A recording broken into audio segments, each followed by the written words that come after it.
Bismillahirrahmanirrahim.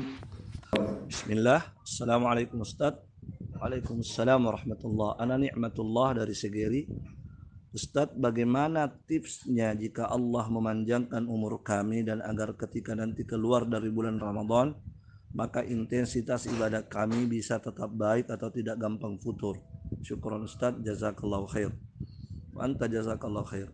Baik. Ini pertanyaan yang sangat bagus dan kita memohon kepada Allah Subhanahu wa taala, semoga Allah Subhanahu wa taala menjadikan kita istiqamah di atas ketaatan dan amal soleh.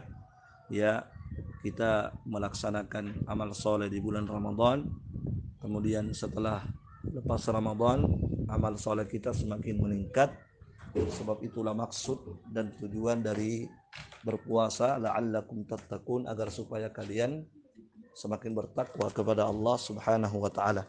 Dan tanda seseorang itu diterima amal solehnya di bulan Ramadan, sebagaimana diterangkan oleh para ulama, adalah ya selepas Ramadan maka ada peningkatan yang terjadi pada hamba tersebut.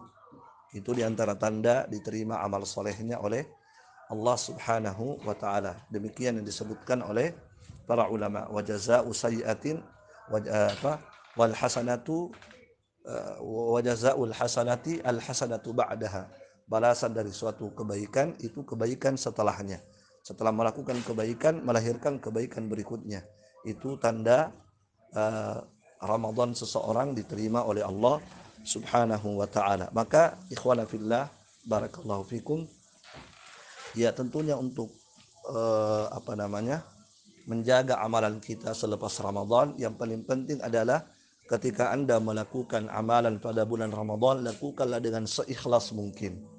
Lakukanlah dengan seikhlas mungkin pada amalan tersebut, ya, sebab amalan yang ikhlas itulah yang akan continue, itulah yang akan istimrar, sebagaimana diterangkan oleh Syekhul Islam Ibnu Taimiyah rahimahullahu taala dan sebelumnya Imam Malik rahimahullahu taala. Ya, mereka berkata, ya, ma kana lillahi dama wattasalah.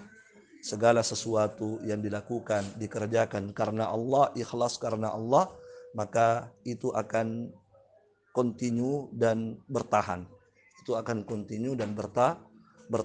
Wallahu a'lam bishawab. Itu yang pertama.